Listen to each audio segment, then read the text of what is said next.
Bienvenue sur votre chaîne préférée Akhbar al-Blad de Hassan Atlemsan. Algérie, Iran, Maroc, Téhéran rectifie le tir. Entre le Maroc et l'Iran, tout le monde parle d'une réconciliation en vue. L'Iran chercherait à renouer ses relations avec le Maroc, titre un média international. L'Iran se dit prête à normaliser les relations avec le Maroc, titre un autre média. Dans cette vidéo, nous allons voir si le Maroc aurait vraiment posé des conditions pour renouer avec l'Iran. Nous allons essayer de comprendre comment l'Iran, allié stratégique de l'Algérie, rectifie à la dernière minute le tir. Et bien entendu, nous allons voir une chronologie d'une relation tumultueuse entre le Maroc, représentant Emirat al-Mu'minin, et l'Iran, représentant la Shia et Al-Morshid. Il semble désormais évident que Téhéran a pris conscience de l'influence prépondérante du Maroc sur la dynamique régionale et de son rayonnement stratégique. Les officiers iraniens ayant récemment manifesté une volonté d'améliorer les relations avec Rabat, mais les analystes s'accordent à dire que la pierre angulaire d'une véritable réconciliation repose sur la reconnaissance explicite de la souveraineté du Maroc sur son Sahara. Un sujet que nous allons débattre, mais pas avant, comme à chaque vidéo, pas avant de vous rappeler de ne pas oublier de cliquer sur j'aime. Il paraît que vous oubliez toujours, en se perdant dans l'écoute, de cliquer sur j'aime. Plusieurs milliers de vues sur les vidéos quotidiennes, mais rarement des clics sur j'aime. Tous les abonnés s'oublient et partent sans cliquer. Cliquez donc sur j'aime pour encourager cette vidéo et surtout n'oubliez pas de laisser un message pour émettre votre avis sur le sujet. Certainement vous avez votre propre idée qui pourrait enrichir le débat et ouvrir les questions-réponses sur les commentaires. N'hésitez pas donc. N'oubliez pas également d'envoyer le lien de cette vidéo à tous vos amis pour qu'ils soient au rendez-vous dans 1 heure pour suivre la vidéo et profiter du sujet. Allons-y donc, nous y sommes. Le porte-parole du ministère des Affaires étrangères iranien, Ismail Bakai, a récemment exprimé l'ouverture de la République islamique d'Iran à l'amélioration et au renforcement de ses relations avec le Maroc. Conformément à la politique que nous avons menée auparavant et que nous poursuivons dans le 14e gouvernement, nous accueillerons toujours favorablement l'amélioration des relations avec les pays sur la base des principes de sagesse, d'honneur et d'opportunité, dans le cadre des intérêts du pays et en tenant compte des intérêts de la région et du monde islamique, a-t-il précisé, notamment que l'Iran n'a jamais été à l'initiative de la rupture des relations avec le Maroc et qu'une reprise des relations devrait être fondée sur des principes de sagesse, de dignité et de bien-être mutuel. Les analystes politiques observent que ces déclarations incarnent le souhait manifeste de Téhéran de dépasser les tensions qui ont jalonné les interactions entre les deux pays au cours des dernières années.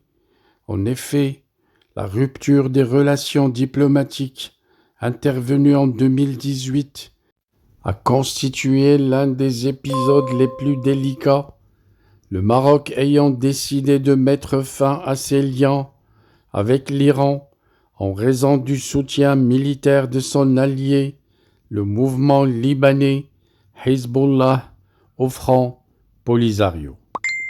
Sollicité par un média marocain, Mohamed Salem Abdel Fattah, le président de l'Observatoire sahraoui des médias et des droits de l'homme, explique à ce propos que l'Iran se trouve aujourd'hui face à l'échec de ses efforts visant à contrer la souveraineté marocaine par son soutien au projet séparatiste.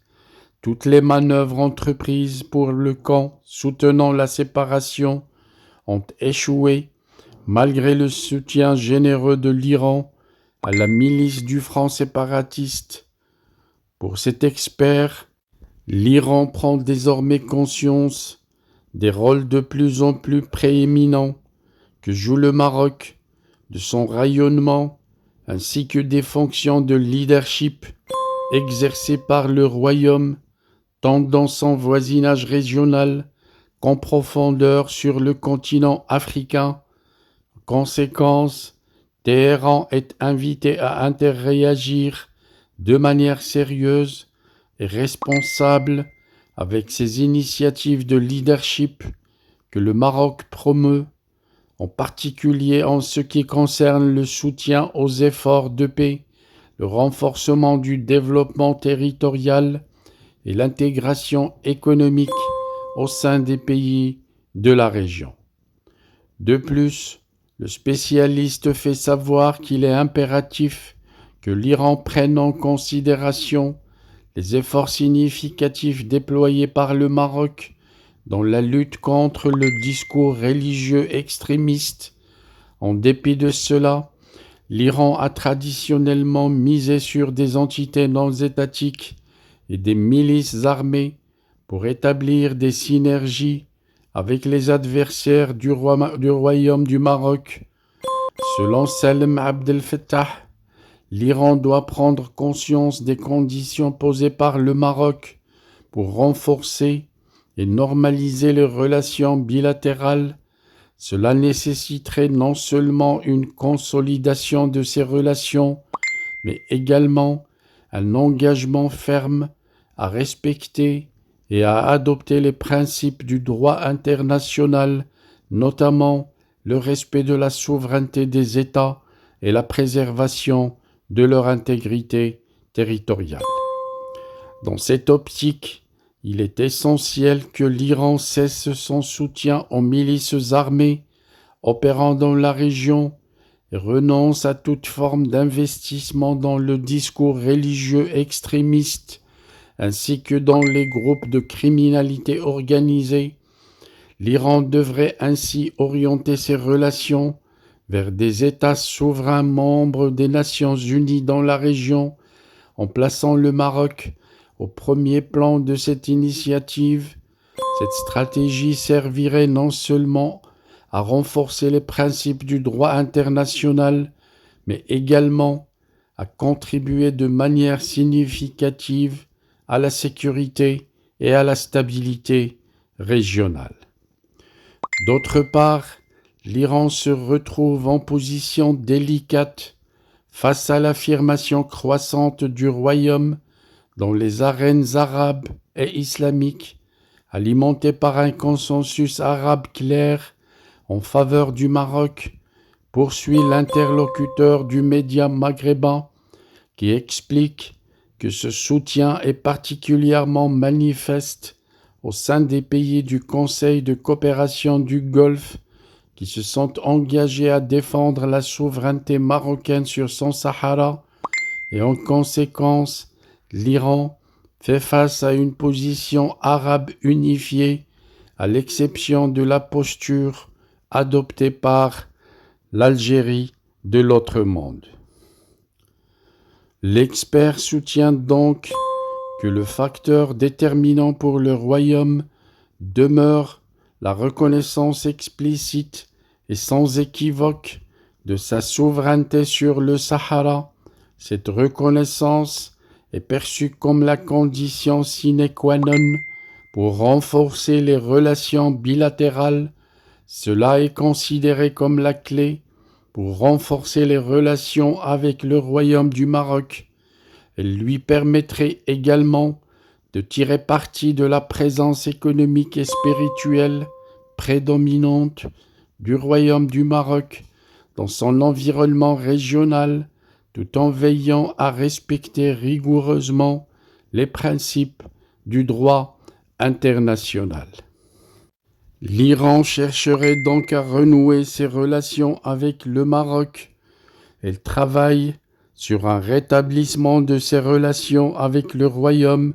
C'est ce qu'a récemment déclaré Ismail Baghai, le porte-parole du ministère des Affaires étrangères iranien. L'Iran, qui a toujours été favorable à une médiation d'Oman et de l'Arabie saoudite en vue de normaliser ses relations avec le Maroc, a déclaré Baghai lors d'une conférence de presse, rappelant que son pays n'a jamais décidé de rompre ses relations avec le Maroc. Le nouveau gouvernement iranien s'emploie donc à renforcer ses liens avec ses voisins et les autres pays sur la base des principes de sagesse et d'intérêt mutuel, a ajouté le même porte-parole. L'Iran donc se dit prêt à normaliser ses relations avec le Maroc. Mais le Maroc aurait-il vraiment posé des conditions pour renouer avec l'Iran? Contrairement à certains rapports qui suggèrent que le Maroc aurait posé des conditions pour renouer avec l'Iran, il n'existe aucune preuve formelle que le Maroc ait transmis une série d'exigences spécifiques. Ce qui est plutôt en jeu, ce sont les attentes de Rabat, façonnées par des considérations diplomatiques et stratégiques. L'Iran a tout intérêt à améliorer ses relations avec les pays arabes du Golfe et le Maroc, en tant que membre influent de la Ligue arabe, serait un partenaire précieux dans cet équilibre régional. Toutefois, l'Iran n'a pas semblé ajuster sa politique envers Rabat de manière significative depuis la rupture des relations en 2018. Pour ne pas être long, nous nous arrêtons ici. Dans une prochaine vidéo peut-être, nous allons voir la chronologie d'une relation tumultueuse entre le Maroc et l'Iran, des relations marquées par des hauts et des bas, en partant, bien entendu, de la révolution de 1979, qui a marqué un tournant décisif dans les relations irano-marocaines, et en passant par le Sahara marocain, une des principales sources de tension entre Téhéran et Rabat. Restez donc branchés sur votre chaîne préférée Akhbar al-Bled. Nous y reviendrons en détail dans une autre vidéo.